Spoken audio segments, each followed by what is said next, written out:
So, Maxime Berclaz's poetry is cinematic. Each poem feels like a still from a film. But, far from being static, these scenes contain haunting movement and rich layers for us to enter into. In one poem, Maxime writes, "Only when the close-up realizes a socket is just a mouth in waiting, does the hunt end in the loss of a whole topography. Sight remains, despite the crumbling, but only as a mode of consumption." So too, Maxime's poems bring us closer to the objects that he carefully arranges in each scene. As we zoom in, we lose sight of the broader topography and cannot look away from what is in front of us.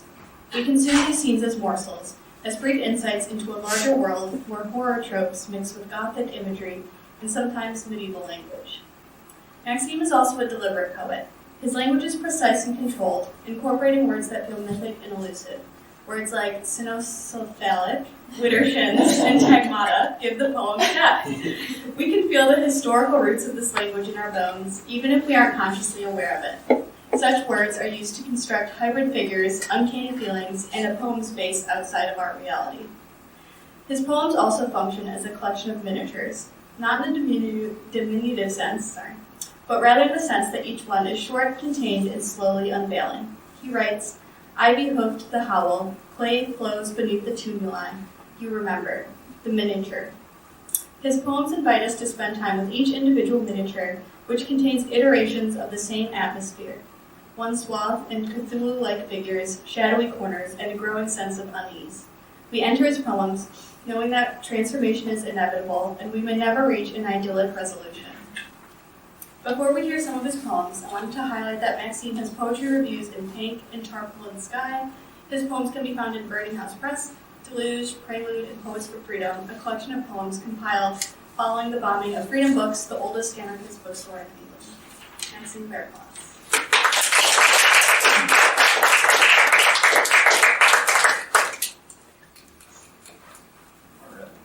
Can you use this?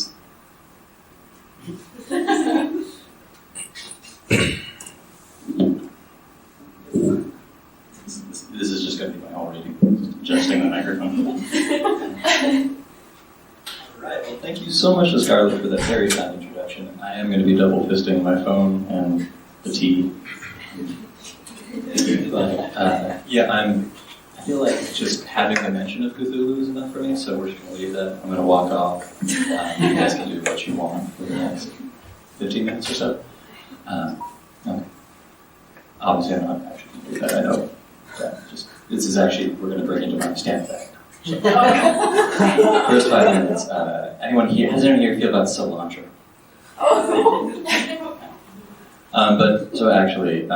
I'm just going to read some poems and stop making bad jokes.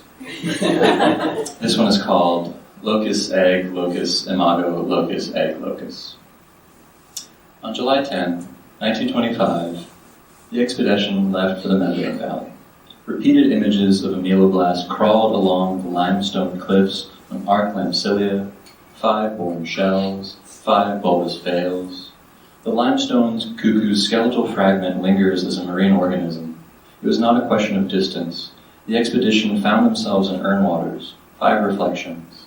The expedition held nothing in common. They traveled the area of closure. The expedition is not the area of closure. The landform manifests as a reflecting. 8 chronologies prove viable. The hematite beak is a vessel of displaced night. Some eggs can survive the digestive fluid. The expedition is not the area of closure. The landform manifests as a phasmid. The cuckoo in the mirror. The expedition is not. On July 10, 1925, the expedition left for the locust egg. Repeated images of the expedition crawled along the mirror cliffs on amphibious limbs. The phasmid is just the dissemblance. The locust itself is the parasite.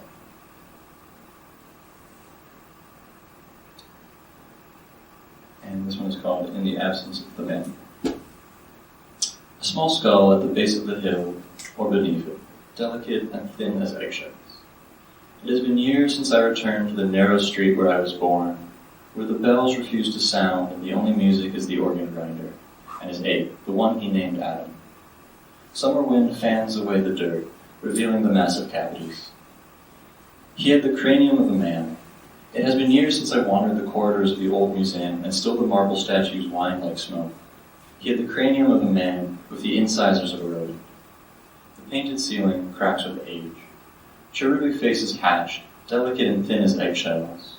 Hallways of marmoreal cavities marrow the head, a nest of fenestrations. And from the ape in the bell tower rings the jawless notes of the organ song.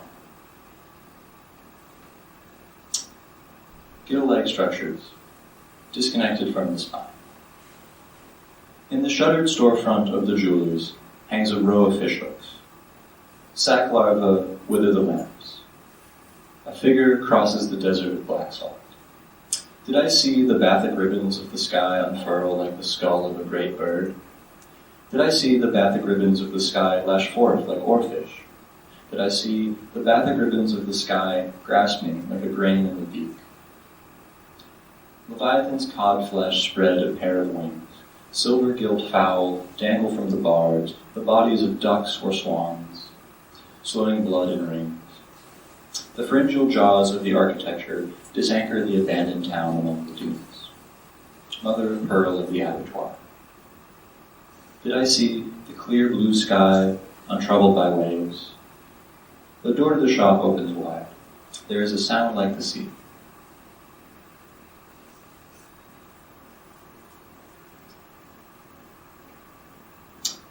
Abba. I dreamt of a form of suicide that would let me sleep for centuries. The beheaded horse folds in upon itself, swallows its tail to its shoulders, tattered, the spiral wound, radiospores, ligaments, the shroud lines. Limbless, I came to the atavistic city whose black waters were crossed by 1,000 red bridges. Claustral of the cypress hive. Beneath the hearth, beneath the house and the wetlands, through the horse skull of the sicklewood. Echoes crossed, insect form, and without origin. In the eye of what is neither ground nor atmosphere, the carrion stars inscribe my organs, anti-radio, the sigiphonic vortices of the tongue. And in that city of black waters, there was much rejoicing. It was fish white, and in the mirror it was fish white in the mirror. Uncountable sections, flitter mice. The walls are closer than they should be, swelling outward in white angles. The gulf of eggshells, gibbet membrane, the morass of the staircase contains the whole in unending depths. Mineralization of the dictionary in my hands. On the steps I am stuck in place. The approach is felt like a displacement of volume with nowhere to go. A thickening of the air into a needle of autolytic breath. Pearl flesh the abyssin. The pale woods of the birch tree and its hollowed exudate. Crystal chandeliers bud from the house within the house. Twigs in vitreous formation lash the shell of the eye. The dome of the egg forms a concave cell in the stillness of unending movement. I don't know whose hands can't turn the page. I don't know the corpse bird's beginning or its end. I don't know the words. The sound of the absence of footsteps echoes, like a bishop's hand against a death's head. It doesn't stop. We got 5 more minutes, okay. Now I'm going to read some poems about the movies. So this one is in French, because I'm pretentious, but also a native French speaker. Le Cabaret du Chat Noir. But why did they let him run the wax museum before and after his execution? Was it because the headsman looked so much like M. Chaplin? Strain the honey from the celluloid through cheesecloth. The bet was only to spend 1 night in the waxworks. They found each statue with its eyes removed. Morning scuttled in on policemen's boots. Le vent hurle, et l'obscurité prête aux formes immobiles des apparences redoutables et mystérieuses. Projections of fore and hind wings, each socket-lying concave death mask of the cinema firstborn. Ronds qui bouge, organic effigy, black melt twitched to dissolution. Vision curls and retracts to the edges. Look into the eyes of the wax figure. Look into the Edmund's Rottweiler mouth. This is the one that Scarlett quoted from. It's image of Johann Schulfer's suicide projected on smoke. Mouth and eye meet on a train. Meet is perhaps the wrong word. Mouth and meat and eye are on the same train. No, it says over. The train slides through the streets or canals of some Italian city, a stocking-wearing animal dragging its waterlogged body behind it. There is no continuity between the plazas that is not the continuity of night. Light has cast off its source, molded itself into a distant palace, a mixture of Byzantine, Gothic, Moorish, and photographs of missing faces. Meat makes his way to the cockpit to find the butchered cat. Mouth and eye make love in the scarlet confines of the cargo bay. The floor is slick with ejaculated fluids, hydra-headed, and the algal mats and sedimentary deposits common to geothermal springs. Outside, an ocean of quicklime writhes in a manner some would describe as rage, and others would dismiss as the affectless convulsions of disfigurement. Despite the captain, the train presses on. In fact, it is because of the corpse that it does so, that it has ever done so. Funeral processions pass by, but they are mostly guesswork. Meat is played into a net of herrings.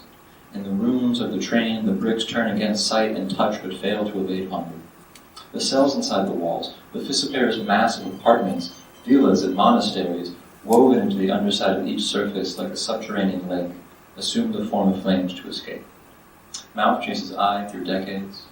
One empire of murder gives way to another, a bloated carcass revealing its strata, the unveiling worn like a horned mask.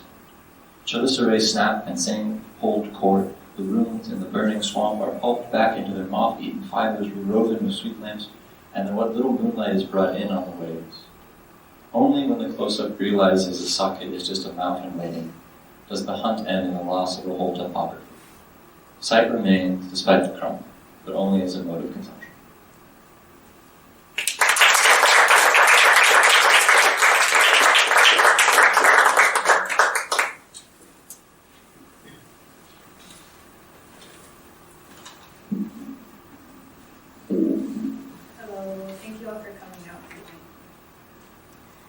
So it's a pleasure to be able to introduce a poet and an artist whose work has both baffled and inspired me. Elise is a poet and a visual artist, and though her work is interdisciplinary, crossing genres and boundaries through poetry, photography, installation, sculpture, all of which work to immerse her readers and her audience in an experience. Elise is not one to settle on the conventions of reality. Her explorative and curious nature allows her to engage with multidimensional forms of what is considered the ordinary. And her work is concerned with the subconscious and dreamlike qualities and how they erupt into the waking life. Inspired by the Dada movement and surrealism, she deconstructs our ideas of reality and manipulates the tension between the sublime and the mundane, taking this rhetorical world of the subconscious and pinning it up against the strange. This disorientation folds into and out of absurdity, offering us a comedic relief or sometimes distress.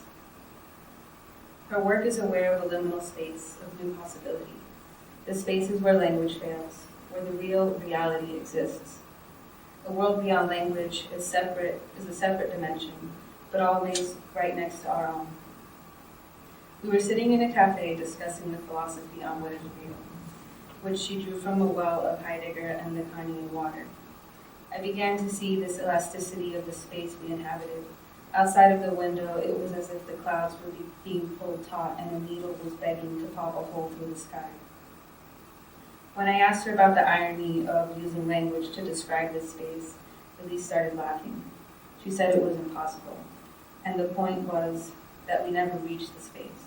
So if there appears to be a code, not a single answer can be derived from it. If you believe you've cracked the code, and after you feel that rush of success and believing you found an answer, what do you do when you wake up in a room of nothingness? As if you've been absorbed into the negative space of a blank sheet of paper. You look around and you see nothing, you feel nothing. What do you do with reality then? Can you even return? The point is not to find meaning or to understand why it is, but to experience the process of codification. We have no choice because we can't crack it. The code itself is the point of art or of living or of poetry. There's really little that I can say that can do justice to the surreal and mind-bending poetry that Elise writes. So I invite us all to be present for this experience and to help me welcome Elise.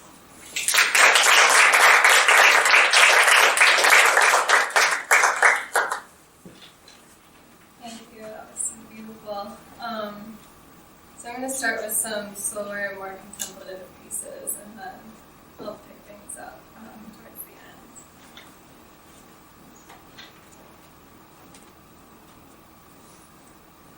poem is called Post-Production. My breath shrinks beneath the weight, like a lid or the narrowing of an ice cave. I am the waiter boy, surprised at the tray of the waiter behind. Colic, shirt pressed. Feeling to be found out by them, what happens when she does it wrong? It's the world's biggest arena and the world's smallest stage. Balcony with stairs like broom handles. I take the garbage can down the stairs. Big, green, and cumbersome. Looking for my motorcycle in hell. Flames, the loop-the-loop, the central strangeness, itself pedantic.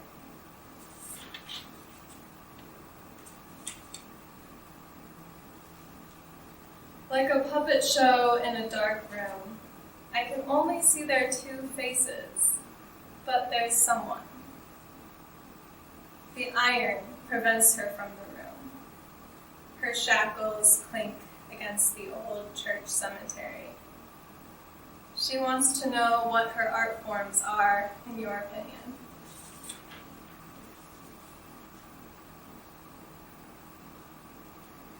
If you were a dog, you'd be a beagle. That really is accurate, I think to myself. A slide of a yolk clicks into focus, revealing an unblemished sun against a cerulean winter sky. No one has ever known you like I do, loved you like I do. It is accurate in the sense that it's bigger than an a priori proposition. There is a madness when boundaries dissolve, so you just remember your body.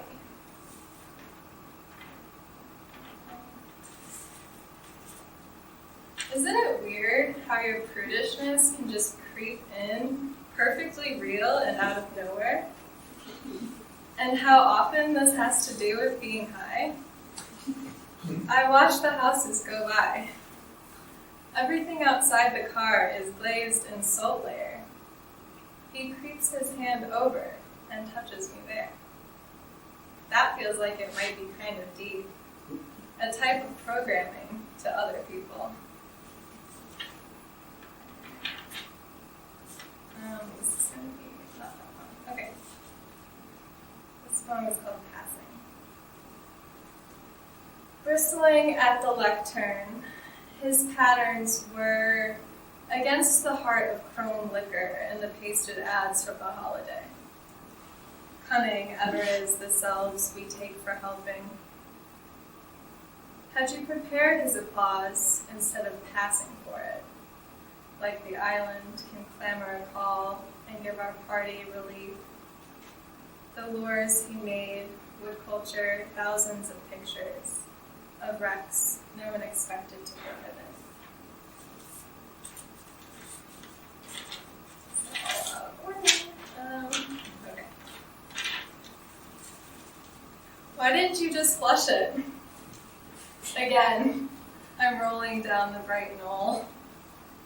Grass cuts across twigs and branches and gets stuck in my teeth. Whatever, I close the door. That solid flash of would-be redemption showing out the keyhole. It was worth it. I operated one of the branches underneath the silvery and sprig-kempt sky. Instead of operating from love, which is to say I am mad at myself,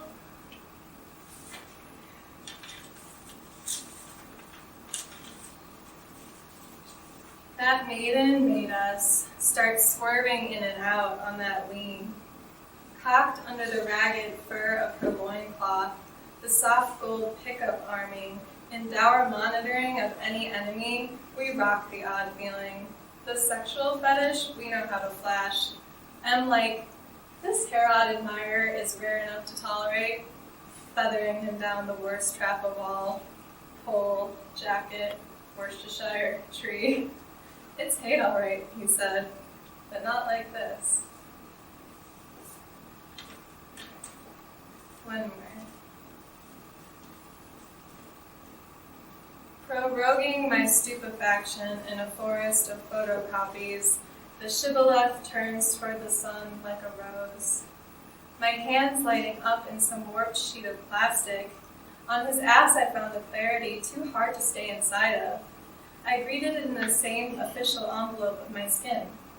Staked like a lunchbox, right away labeled. With a posse of ocean light shifting in a new direction. With a band on my arm, my hair chopping at the wind. With an army of Senkis, proverbially lapping up the rain.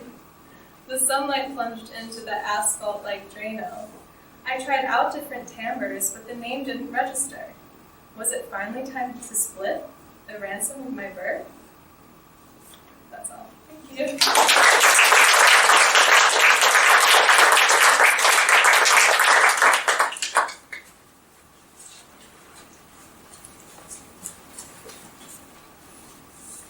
Can you hear me?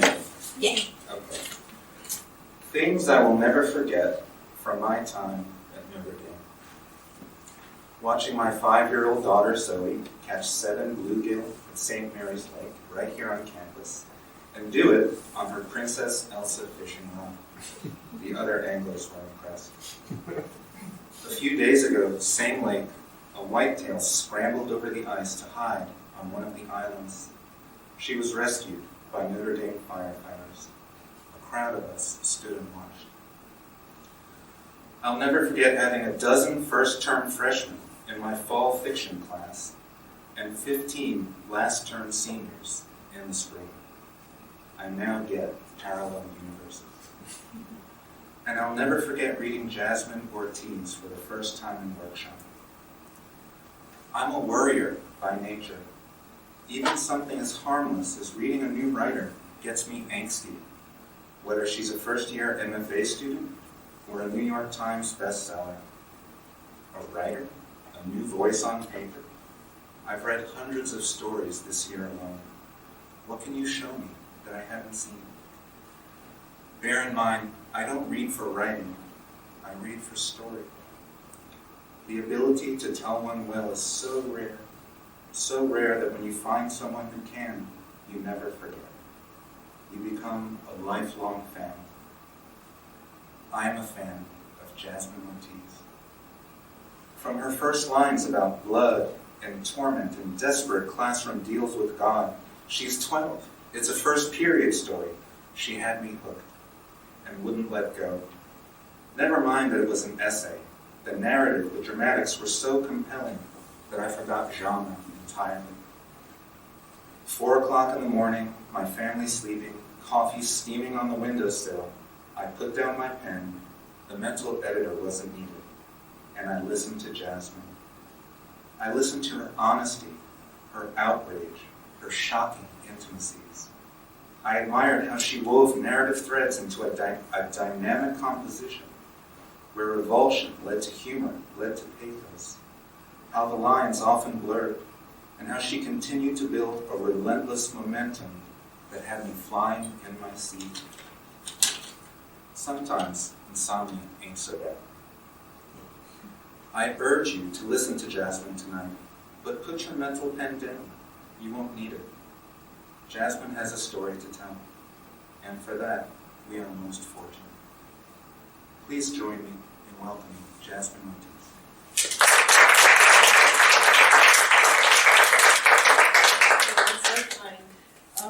I asked for this chair, so I'm required to sit in it. I'm actually going to read from the story that Greg referenced, so thank you so much again, Greg. That was very kind. I'm just going to start. I called it Women Bleeding. Roman numeral 1. Bleeding and how it begins. Blood is warm. The feeling of it exiting your vagina for the first time lets you know this. You are 12 and 364 days old. You've begun the menstruation process that has tormented women since anyone can remember. You go up to your 7th grade religion teacher and tell her you must see the nurse. She asks why, and you look at her like, please, lady, are you serious? She nods and says, go. You walk across the blacktop, begging God and the sky and all that is good to please, please, please keep the warm stuff from soaking through your underwear and your uniform-required navy biker shorts. You get to the nurse's office and she asks what the issue is. You say, I got my period. She's older with white hair and a kind grin. Her grin turns a little sad when she takes it in. She nods and reaches into a small desk drawer. You've never seen one like this before. It's thick to the touch and wrapped in plastic that reminds you of a doctor. Later, when you get home, your mom will tell you that it's called a maxi pad. She'll say she doesn't understand why they'd have those out of all the other options they could have had for young girls. Ridiculous. You won't tell her it was slightly comforting to have such a large piece of cotton cloth between you and the new blood. You have a heated, heart-shaped pillow resting on your stomach as you lay on your bedroom floor next to your twin bed. Tears slip down the sides of your face and collect in a little pool at your ears as you think about the blood, because you won't be able to swim whenever anymore, because you have to stick something inside yourself to keep the blood from flowing, because you feel like you're too young for something that makes you feel too old, because blood is blood and it means a lot of things. You're hurt. Once a month, you are a reopened wound. Roman numeral number 2. Sex and babies, or babies mean sex and babies mean pain. First, you vaguely understand what sex means only as a man's naked body on top of a woman's naked body, or vice versa. Mostly because of movie scenes you are currently not allowed to watch as a preteen. You see the palm of your mother's hand whenever those scenes occur. The sounds, however, allow you to gather that people typically tend to like sex. Then fast forward a little, and you're sitting in 7th grade science class. A few weeks back, your mother had signed a document sent out by your young, hip science teacher, allowing you to watch a video for the reproductive section of your course. You're sitting there, in the dark on those long lab tables, with a pubescent boy on either side of your pubescent self. You are not in any way, shape, or form ready to see what you're about to see. When you think back on this time, and you will doubtlessly do so, you'll remember 3 things very clearly, and the rest will be a dark damper in an already difficult school year, referenced in Roman numeral number 1. First, you will never in a million years understand why or how any woman would allow her breaching vagina to be recorded and then broadcasted as an informative video. Secondly, you'll think back on the mouth-breathing boys you've sat next to and known for a majority of your life, and you'll know exactly what humiliation feels like in its purest form. Because as those boys sit next to you and watch this lady slowly but surely push a massive and healthily haired baby boy out of her equally hairy and whitening vagina, one of them will nudge you. In a disgustingly soft, cracking whisper, he'll say, "Hey, that's totally gonna be you one day." And they'll both proceed like little idiots to giggle.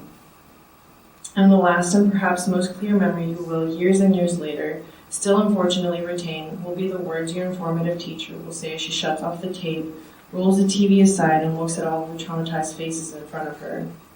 She'll say, "Well, at least she didn't crap herself, because that can totally happen to you." And later in life, when you're recounting this memory, you'll revert back to your good Catholic schoolgirl ways and think about the Bible, Genesis in particular. To the woman he said, "I will greatly multiply your pain in childbirth. In pain you will bring forth children, yet your desire will be for your husband and he will rule over you." In the moment, though, you'll think about the reproductive system and sex and all the sounds they make in the movies and how it probably will feel good, but how you might want to refrain from it for as long as possible if it means you'll face the likelihood of getting pregnant and subsequently crapping yourself in front of the doctors and the nurses and your husband. Roman numeral 3. That Latin fertility. I grew up hearing about Latin fertility mostly because of the slightly stereotypical view most people have regarding the Mexican family, which is by and by typically large. Most people tend to credit the Latino-ness for overly large and expansive families. Latinas have those big hips, those full chests, and that soft suppleness about them. They have abuelitas who have 6 or 7 or 8 children, and then those kids, if they're girls, go on to have 4 or 5 or 6 children. If they're boys, they find a nice woman with big childbearing hips so he can spread his seed, sow his oats, and produce more baby-making Latinos. Our genes make us like this. We have no self-control. We are passionate and reckless, and all of us, because we are Catholic, refuse birth control of any variety. I am a Latina. My grandparents on both sides were born in those small Mexican towns nobody hears about. Their parents were also born there, and their parents before them, too. But my period has been irregular since I was 13. It is heavy, and I experience horrible, terrible migraines and stomach pains and leg cramps because of it. I'll accept that my hips are larger than your average white girl's, yes, but I'm not supple or well-rounded like the typical Hollywood Latina that probably just popped into your head. Contrary to popular belief, pregnancy might not be easy for me. A friend had come over to my tia Carmela's house for a party once. Everyone present was a family member, and the party was around 45 people and then some. We sat in the living room looking out through the slider doors as my tia's daughter chased around her 5 kids. "That Latina fertility man," she said. I looked at her and laughed and agreed because it felt true in the moment. But being a Latina doesn't automatically guarantee a baby. Even being a woman doesn't automatically guarantee you a baby. I know this now. Roman numeral number 4, their stories. A. Before Isaac and Alejandro and Mario. She is beautiful and young and happy to be pregnant. It is new and it is her first. She is happy because everything is fine. At the doctor's office, tests are run and a nurse, after having completed her tasks, excuses herself. When she returns, the doctor is with her. What happens next is simple on a scientific medical scale. My aunt, the beautiful, young, and happy woman, is no longer pregnant and no longer happy. She says, the M is long and drawn out, like a doubtful hum. "Are you sure?" she says. She repeats herself immediately. "Are you sure?" The doctor says yes, but he has the rest of the medical personnel involved do what I imagine must be part protocol and part courtesy, and they run more tests. My aunt's stomach is cold. The conductive gel is between her skin and the ultrasound probe, and the probe doesn't find what it's supposed to find in a healthy 4-week pregnancy. There is no heartbeat. It becomes evident that the fetus is no longer developing. This is called a miscarriage. She cries when she tells me about it. I hear it in her voice, that thickness that coats the throat and makes it impossible for the rest of the world to not know that you're choking up. Her voice breaks a little. I've never seen her cry before. Hearing her cry is guttural. Later, when we're talking about family and what's been going on with her kids and with her work and with my life and with my work and with my siblings, we come back to the baby she lost. I tell her she is strong and brave for having wanted to try again. I tell her she is amazing for having done it twice after her first failed pregnancy. She says, "We women are so strong." She says, "More than anything, we do it out of love." Her children are grown now, 24, 22, and 14. I grew up with them, and they're like my brothers. I could have had another one of them, another cousin, almost brother, primo hermano. I know this now that the memories have been dredged up. My tia Betty, of course, knows it. It is this knowledge, I think, of a could-have-been child that hurts her the most. D. My mother's first pregnancy. Her doctor's office calls her after they get the results back from the blood test. She says it was a Friday. They tell her, even though she had already confirmed the pregnancy, that her blood work is not showing the right amount of HCG levels, suggesting that perhaps she'd aborted the baby and hadn't realized. Her doctor called to schedule a cleaning for Tuesday, a procedure typically done after a first trimester miscarriage in which the uterine wall is scraped with a curettage instrument and a suction curettage. It is very similar to an abortion. She is confused and she doesn't want it. She says she hasn't felt anything. Nothing has come out. Everything is okay. She says the whole week leading up to that Tuesday she felt depressed. She is no stranger to the feeling, and so when she says this, I can only imagine that she must have been like. But she had not felt anything. She was supposed to feel the baby come out. She had to have felt something go wrong, had to have seen blood or stains or pain. She refused the Tuesday appointment, and on Monday they called her. The office said, "You know what? Your results were confused with someone else's." This is all she remembers them saying. Had she had the procedure, they would have scraped out a perfectly healthy baby who would never have gone on to be 6 pounds, 11 ounces, 21 inches long. I am 25 now. She says we are both blessed. And this is the last one. E. Pregnancy equals baby. This is a myth. Ceci is full of information. She is 30 and a mom. I am not certain how many children she's a mother to. I've lost count after the third, and still to this day I have not been able to tell my mother whether or not she has 4 or 5 little ones, and I think now it's 7. All of her pregnancies have been difficult. Her first pregnancy is the most difficult, to say the least. She is 20 and multiple people have told her to abort it for multiple reasons. The main one being that she is 20 and therefore too young. She does not abort the baby. She suffers through countless hours of nausea and sickness and morning sickness. If I ask her, I'm sure she'll come up with the exact number, and she does. It's 92,256. She is 8 months pregnant and home alone when she empties her entire stomach contents, suffering from both diarrhea and vomiting. Her body is shaking. She wonders at the lack of movement in her belly. She calls everyone, but no one picks up. When her brothers finally come home, she walks over to the bathroom and gushes blood. She screams. Her mother thinks she is going into labor. Her brothers pick her up and carry her to the hospital. At the hospital, the nurse comes in, inspects for a good minute, and leaves, returning with the doctor. No heartbeat. The doctor gives her two options: induce childbirth or conduct an emergency C-section and consequently limit the amount of pregnancies her body will be allotted. She wants a lot of kids, so she chooses to induce childbirth. The Estella helps her sign the paperwork. They give her the epidural, insert IVs, and take out blood while the baby is still high up. Everyone is crying as Ceci pushes. After 18 hours, they have a beautiful little girl with dark curly hair and tiny hands. Her eyes do not open, so we cannot confirm that they are dark brown. I saw the pictures on Facebook. I didn't know she was dead in the pictures. She was little, but she looked like any other baby, purplish and covered in vernix caseosa, and topped with dark curly hair. They named her Yareli. They have her footprints and handprints. They have a scrapbook that is started but not finished.